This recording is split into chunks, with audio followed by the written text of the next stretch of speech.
भाग दौड़ भरी जिंदगी में अपने स्वास्थ्य का बेहतर तौर से अपने स्वास्थ्य का ख्याल रखने की जरूरत है। जैसे कि हम सभी को याद होगा कि हमारा भारतवर्ष एक वैश्विक महामारी कोरोना वायरस हमारे लिए एक समस्या का विषय बन गया था। जिस तरीके से तीसरी लहर आने की संभावना है, जिसको लेकर सभी सरकारी व प्राइवेट अस्पताल में तीसरी लहर के लिए लगातार अपनी कमर कस ली है, जिसको लेकर सभी सरकारी व प्राइवेट अस्पताल अपने मरीजों को बेहतर उपचार देने के लिए पहले से ही निशुल्क शिविर लगा करके वायरस के बारे में बता रहे हैं कि इससे निजात कैसे दिलाया जा सके। इसी क्रम में आज ONN न्यूज की टीम राजधानी लखनऊ राजधानी अस्पताल पहुंची।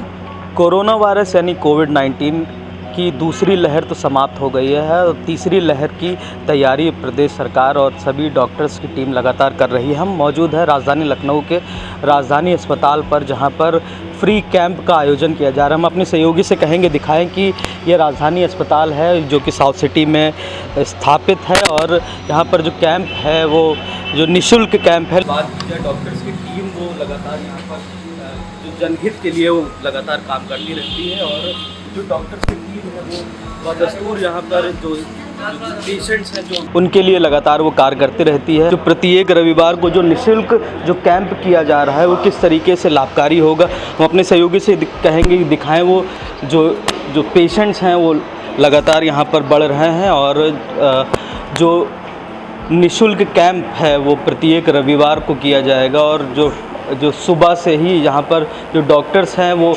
पेशेंट्स को लगातार देख रहे हैं। हम आगे डॉक्टर से जानेंगे किस तरीके के प्रिस्क्रिप्शन और किस तरीके का बचाव जो पेशेंट्स हैं उनको दे रहे हैं। प्रत्येक रविवार को निःशुल्क शिविर का आयोजन किया जाना तय हुआ है, जिसमें महिला संबंधी समस्याओं और बाल रोग विशेषज्ञ चिकित्सकों की देखरेख में किया गया है। इन लोगों को जागरूक भी किया गया।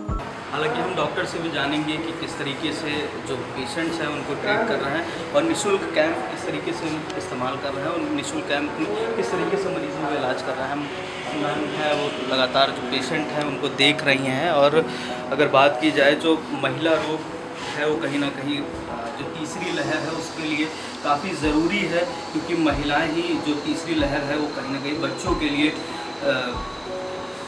परेशानी के सबब बनेगी। तो उसके लिए महिलाओं का पूरी तरीके से स्वस्थ होना, ठीक होना वो बहुत ज़रूरी है। मैम, पहले हम आपसे ये जानना चाहेंगे कि निःशुल्क कैंप स्टार्ट हुआ है और कोविड की तीसरी लहर भी है, किस तरीके से देखती हैं इस कैंप को? जैसे कि हम सभी जानते हैं कि यहाँ राजधानी अस्पताल में हर रविवार को सुबह प्रातः 10 बजे से लेकर दोपहर के 2 बजे तक मुफ्त कैंप चल रहा है।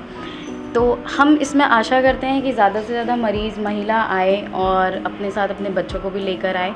और जैसे कि हम सभी जानते हैं कि अगली लहर जो कोविड की तीसरी लहर है उसमें ऐसा माना जा रहा है कि बच्चों को वो ज़्यादा इफ़ेक्ट करेगी।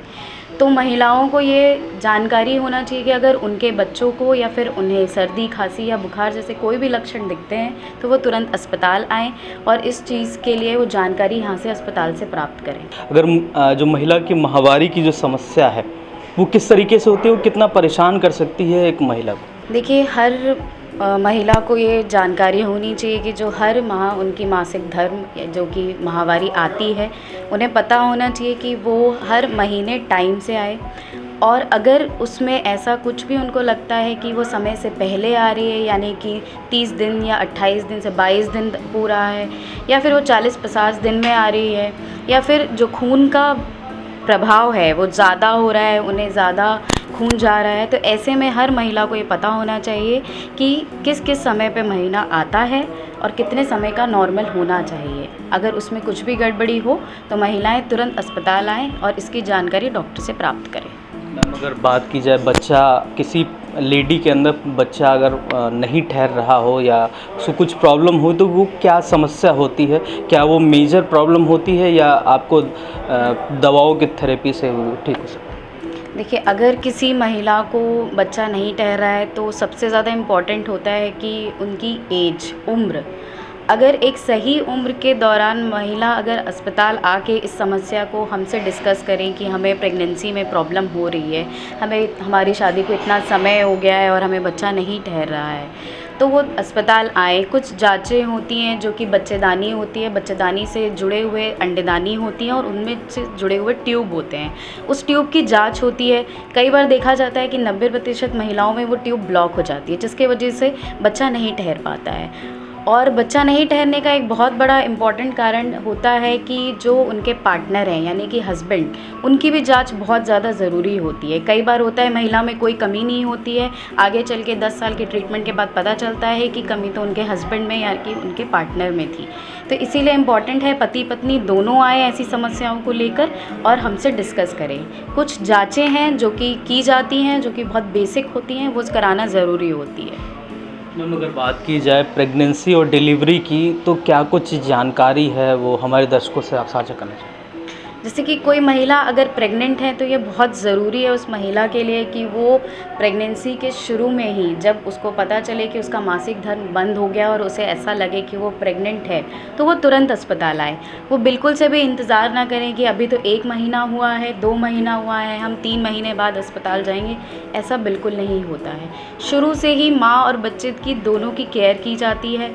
कुछ इम्पॉर्टेंट दवाइयाँ होती हैं जैसे कि आयरन और कैल्शियम, जो कि माँ को दी जाती है, जो कि बच्चे के लिए भी बहुत इम्पॉर्टेंट होती है। और अल्ट्रासाउंड एक ऐसा इन्वेस्टिगेशन है, ऐसी जांच है जिससे हमें ये पता चलता है कि बच्चे का विकास कैसे हो रहा है। महिलाओं में एक खास बीमारी देखी जाती है जो गांठ की समस्या है होती है या रसौली, किस तरीके का ये ऑपरेशन होता है और कितना कारगर होता है एक महिला के लिए? ज़्यादातर जो बच्चेदानी में गांठ होती है या रसौली होती है, ये देखी गई है कि 40-45 साल की उम्र की महिलाओं में होती हैं, जबकि उनका मासिक धर्म जो है इस समय ख़त्म होने लगता है। 50 साल की उम्र तक, 45 साल की उम्र तक देखा गया है कि महिलाओं को मेनोपॉज जिसे कहते हैं, वो मासिक धर्म उनका ख़त्म होने लगता है।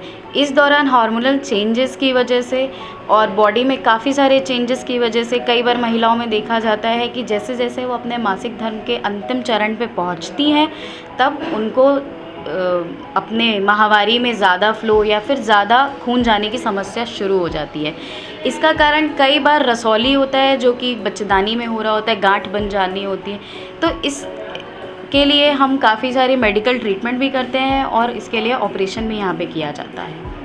मैम, हमारे दर्शकों तक क्या कुछ मैसेज आप साझा करना चाहेंगी कि वो इन समस्याओं से आपके द्वारा या हमारे चैनल के माध्यम से जुड़ करके अपनी समस्याओं को निदान पा सकें? मासिक धर्म सबसे ज़्यादा इम्पॉर्टेंट है क्योंकि इसी से जुड़ी हुई आगे सारी समस्याएं महिलाओं में होती हैं। अगर मासिक धर्म में कोई भी दिक्कत है, आप ज़रूर अस्पताल आएँ और इस चीज़ की जांच करवाएं।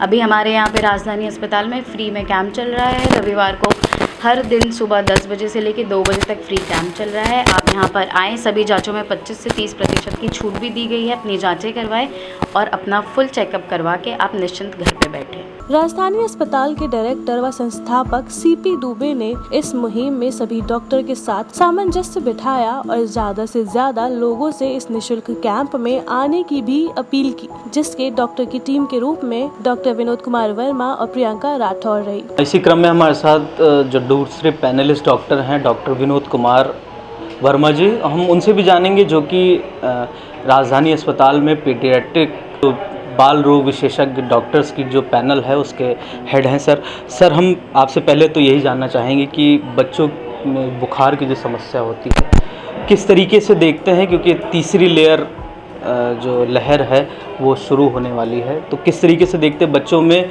जो बुखार की समस्या है? जो मौसम चल रहा है, जैसा कि जो है मौसम बरसात और ठंडी के बीच का मौसम आया हुआ है, तो इस समय पे जो है बच्चों में बुखार की समस्या आम हो जाती है, क्योंकि जो है इस मौसम में जो है इन्फेक्शन होने के चांसेस, बच्चों में जो है बुखार आने के जो समस्या है वो बढ़ जाती हैं और लोग साफ़ सफाई का ध्यान नहीं रखते हैं। साथ में जो है जो पानी जो है वो रुका हुआ पानी है, उसमें मच्छर पनपने लगते हैं, जिसकी वजह से बच्चों में जो है बुखार की समस्याएं जो हैं आम हो जाती हैं। तो इस मौसम में जो बुखार की समस्याएं हैं बच्चों में, वो मुख्य रूप से वायरल फीवर हो सकता है और उसके अलावा डेंगू हो सकता है बच्चे को।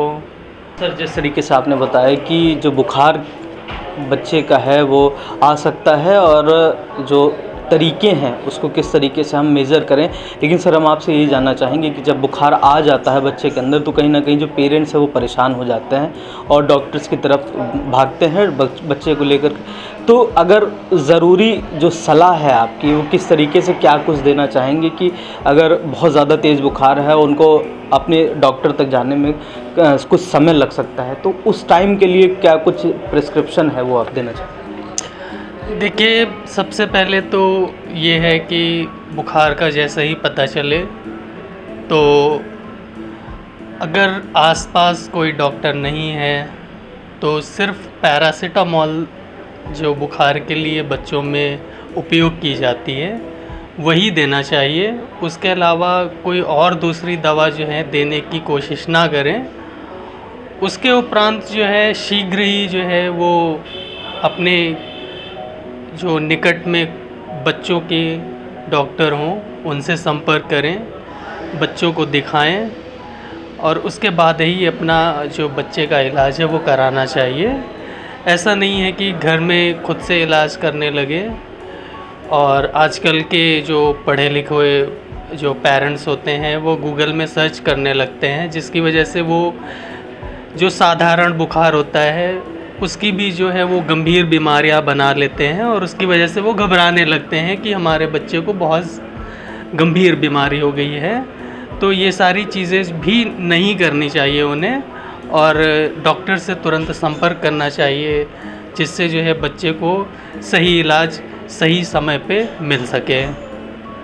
सर अगर बात की जाए डॉक्टर्स के डॉक्टर्स जो बच्चों का रूटीन चेकअप करते हैं तो कितना लाभकारी होता है, क्योंकि अगर बात की जाए डॉक्टर्स के पास बच्चा जाता है और दवा लेता है उसके बाद ठीक हो जाता है, तो फिर से क्या ज़रूरी है कि वो बच्चा या उसके पेरेंट्स उस बच्चे को लेकर के जाएं जिससे वो जो उसकी आमतौर की ज़िंदगी है वो उस पर कुछ असर पड़ सके? देखिए, साधारण रूप से अगर बुखार है तो उसके कोई भी जो है हानिकारक परिणाम नहीं होते हैं, चाहे वो वायरल फीवर हो या फिर डेंगू हो, मलेरिया हो।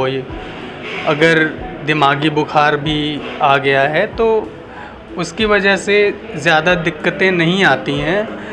पर अगर मरीज़ ने दवा ली है डॉक्टर से और मरीज़ ठीक हो गया है, उसके बाद भी उन्हें जो है फॉलोअप के लिए अपने डॉक्टर से संपर्क करना चाहिए, क्योंकि कभी कभी ऐसा होता है कि वो दवा जितनी डॉक्टर ने बोली है कि आपको 5 दिन खिलानी है, पर वो 3 दिन खिला के 2 दिन खिला के जैसे ही बुखार उतर जाता है बंद कर देते हैं। तो ऐसा नहीं करना चाहिए। इसलिए कभी भी पेशेंट ठीक हो जाता है उसके बावजूद भी हमें अपने मरीज़ को ठीक होने के बाद डॉक्टर को दिखाना चाहिए। हमारे चैनल के माध्यम से क्या कुछ संदेश उन माता पिता या उन बच्चों को देना चाहेंगे जो इस दौर में परेशान हैं? हालांकि जो डेंगू मलेरिया का जो दौर है, जिस तरीके से आपने बताया कि सीज़न चल रहा है कि इस मौसम में वो बच्चे परेशान होते, तो क्या कुछ प्रिकॉशंस है वो ले सकते? देखिए, सबसे पहले तो जो कोरोना का समय चल रहा है तो मास्क पहने, हाथ को जब भी कहीं बाहर जाएं तो हाथ को सैनिटाइज़ करें, घर पे वापस आएँ तो अच्छी तरह से 1 मिनट तक जो है हाथ को अच्छी तरह से धुलें। उसके बाद ही घर में प्रवेश करने के बाद दूसरी चीज़ों को छुएं। और दूसरी बात ये है कि अगर घर का कोई सदस्य को सर्दी खांसी बुखार जैसी समस्याएं हैं तो वो अपने बच्चों से थोड़ी सी दूरी बना सकते हैं कुछ दिन के लिए, जिससे बड़ों का इन्फेक्शन बच्चों को ना हो और बच्चे सुरक्षित रहें। और बच्चों को बीमारियों से बचाने के लिए साफ़ सफाई का विशेष ध्यान दें। हमेशा हाथ धुलकर ही बच्चों को छुएं और धन्यवाद सर हमसे बात करने के लिए। तो ये थे हमारे साथ डॉक्टर विनोद कुमार वर्मा जी, जिन्होंने बताया कि किस तरीके से बच्चों के अंदर जो बुखार और डेंगू की समस्या होती है तो किस तरीके से डॉक्टर से प्रिस्क्रिप्शन करके और उसका बेहतर उपचार कर सके और लगातार डॉक्टर की सलाह से बराबर फॉलोअप करके उस बच्चे को इन गंभीर बीमारियों से दूर रखा जा सकता है। और हम आशा करते हैं कि जो राजधानी अस्पताल में जो फ्री कैंप चल रहा है उस पर आप आएँ और ज़्यादा से ज़्यादा जो डॉक्टर्स हैं उनसे अब अपने आप को और अपने बच्चों को और अपने जो परिवार को स्वस्थ रख सकते हैं।